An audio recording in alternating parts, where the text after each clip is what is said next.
Welcome back to the Intra-African Trade Fair, and Morning Live is broadcasting from here at the Nkosi Albert Luthuli ICC in Durban. And this time around, we're taking a look at the creative economy. It's not only about trade issues and economics issues that affect Africa, but definitely the creative economy, because Africa is really rich in talent, in creative talent. I have with me Musa Hlachwayo, who is the owner or founder of Mhaisa Productions, and they're going to have a production happening today to really talk about the plight of artists during this COVID-19 pandemic and how they were impacted. You'll remember that the pandemic really ravaged this industry where, artists found themselves at the back foot and really having problems. And Musa is going to be putting all of this in a play. Musa, thank you so much for agreeing to speak to us.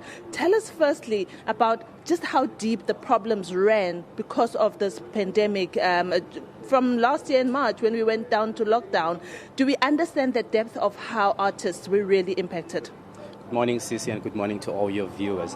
I do not think, Uti, we understand the impact that COVID-19 has had with industry here too, because obviously we are a whole lot of different people from different backgrounds, geographical areas, etc. So some have said, Uti, unfortunately, COVID has put us in the same boat.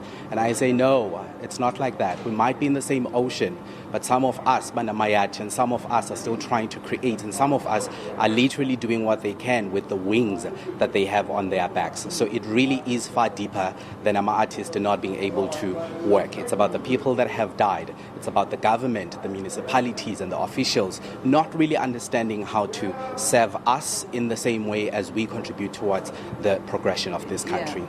How do you think you would have been best served, or should have been best served as artists by government particularly, and maybe even the private sector and industry? How do you think there should have been pillars for this industry to keep on thriving?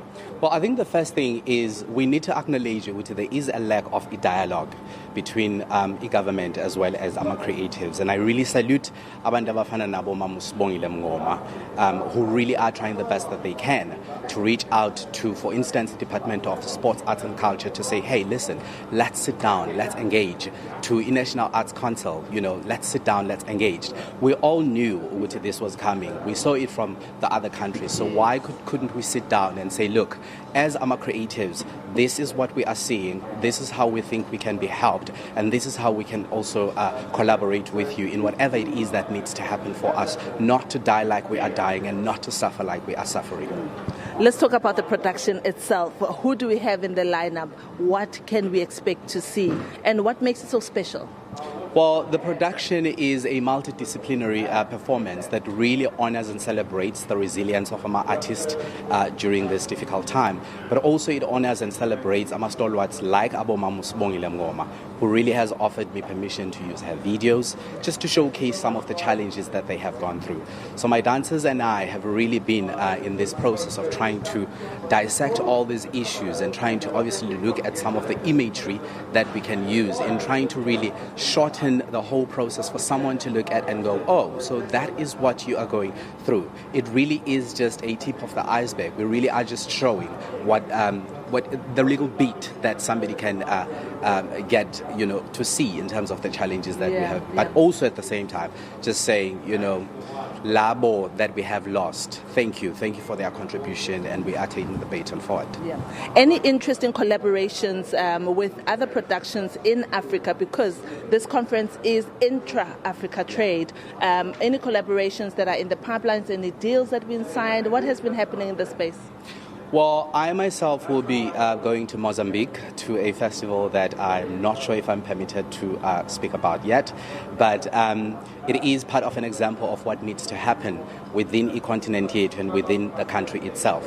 Yes, we are here right now, and as Itegu, we celebrate the fact that this is happening right here, but I do wish there were a lot more creatives whose voice could be heard in terms of what is it that they think needs to be improved upon, what is it that needs to happen for such collaborations like the ones that you are talking about to happen effectively and to also contribute and serve them. So I do wish and hope more creatives could be part of this as well.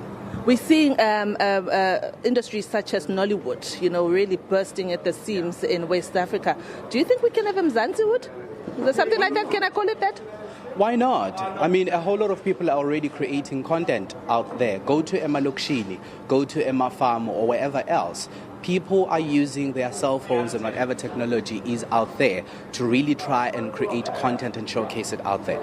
At the moment, they might be using social media and whatever means that they have, but it also speaks to the lack of support that should be garnered towards assisting abantu abafana nalabo. We've got abantu who are creating work, be it in the form of a theater, be it in the form of movie cell phones, or be it really work that is up to standard of showcasing nationally and internationally, but maybe because their names are not yet known and maybe because their local municipalities do not fully understand, unfortunately they will die like the rest of us. Yeah.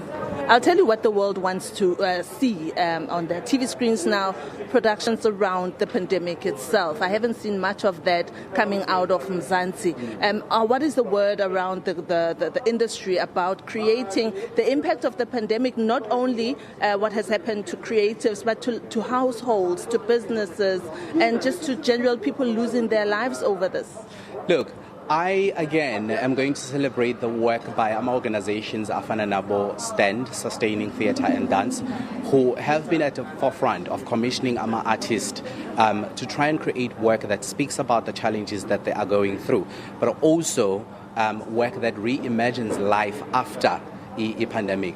So we are working as artists, we are talking as artists, we are dissecting the content that we are getting, and we really are looking for spaces and platforms and support of any kind for us to showcase our work. Yeah. So yes, it might have been a major challenge that has hit us hard economically, but it has also given us that opportunity to sit down and strategize and scrutinize ourselves in terms of what it is that we are creating, what it is that we stand for, how it is that we can come together. I mean, our organizations, Afana Nabo, I Am for the Arts, Stand, and the many others, are a result of a pandemic really grounding us down and forcing us to sit down and look at ourselves and the issues that we are facing. So yes, our artists are there, our artists are conceptualizing work, our artists are really trying to reimagine life during and post a pandemic, and we really are wanting for us to be acknowledged and supported and celebrated for that. Yeah. Well, remember that currently matriculants are writing their exams, and there are those who will be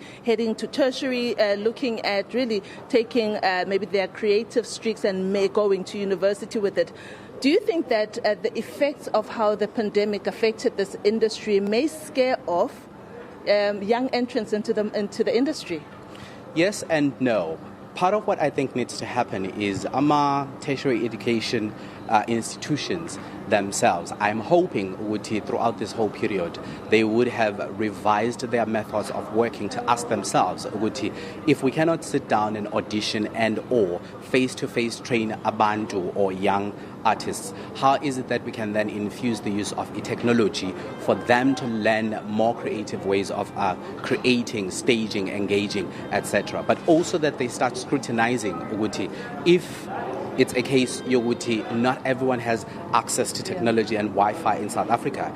How then do we still break these boundaries that continue marginalizing those who are from the rural areas, those who are from Emalokshini, those who are from the informal settlements, etc. So it should be an opportunity for our education system to really revise the methodologies that are used in training and or educating people about the arts, so that we really are at the forefront of leading where technology and arts are concerned. With new productions coming up and, some production companies linking up with your Showmaxes and your Netflixes, have you seen some interesting, really new talent that you didn't even know we had in South Africa, because we're quite rich creatively, but I'm sure there are a lot of people, hidden gems out there. Have you discovered amazing people and you thought South Africa has not seen anything like this person?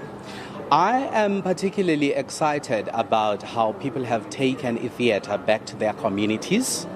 I'm excited about how we are moving away from the confines of theatre. There's always been this perception with it's art if it's under a proscenium arch. I'm excited about how people have been using their backyards, their front yards, their shacks and whatever else to create work and stage work for their communities, as opposed to just moving towards the city and showcasing it to people who will not fully understand the context under which that artistic voice is groomed. So a lot of people have been using their homes, their streets, streets, their community halls, their churches even, to create work that really is impactful. For me, that is honesty at its rawest, because then it's not fabricated by some, chocolate, whatever. It's just as raw as you will get it.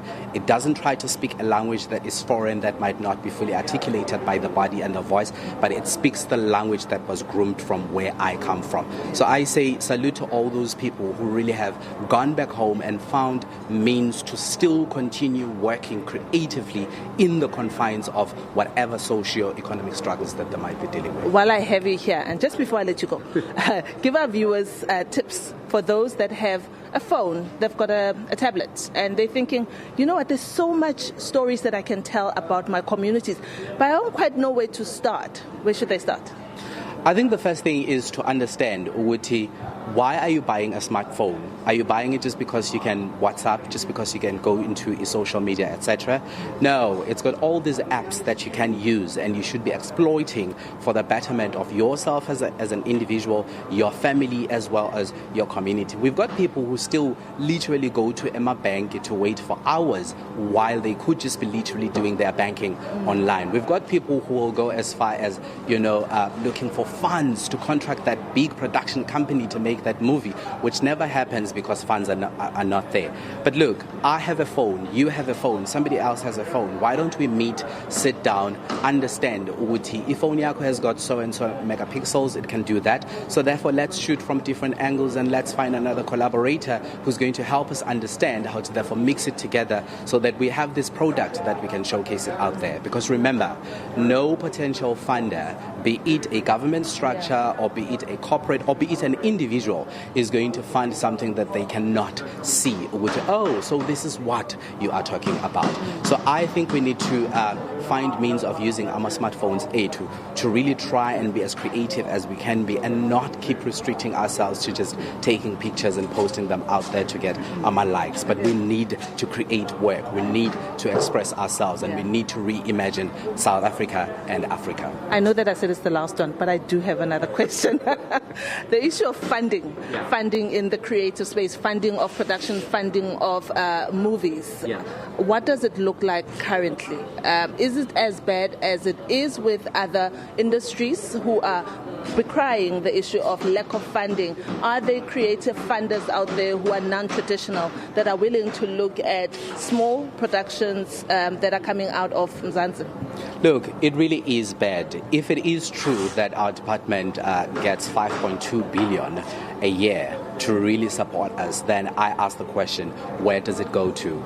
If we look at, for instance, IPASP, if we look at the 300 million that was given to the NAC, where does it go to? Because we are a small community in South Africa. It should be enough to assist us. But for me, the issue of supporting or funding by our officials goes beyond just the financial or the monetary. There's a whole lot of spaces that are out there that could be used by our artists to create, to come together, to showcase, etc., etc. But through and because of bureaucracy, we are not able to access such spaces. The idea, for instance, of public performances, is still seen as something that is strange in South Africa, not necessarily because we do not do it, but we've got this culture of a bureaucracy that really shuts us down in terms of what it is that we can do and how it is that we can express ourselves. So more should be done in South Africa. Thank you so much, Musa Hlatshwayo. He is with Mhaisa Productions. We've had a really great conversation, Leanne, about the creative economy, the creative industry, the funding thereof. And he does mention that if you have a smartphone at home and it can do the job, try to see if you can create stories coming out of your community. Who knows? You might really find your work in the big screen, but it starts really small. He also talks about the issue of funding from government, 5.2 billion. He's asking, where does it go to? Because people like him have not seen it. We are still here at the Intra-Africa Trade Fair in Durban, and we will be giving you some more interviews from different newsmakers on different topics. But for now, I'm handing over to you back in studio, Leanne. Diabo, thanks very, very much. We look forward to hearing from you on the show again tomorrow morning. But of course, we know throughout the day you'll be doing some crossings as well. And that's where we leave it for this morning.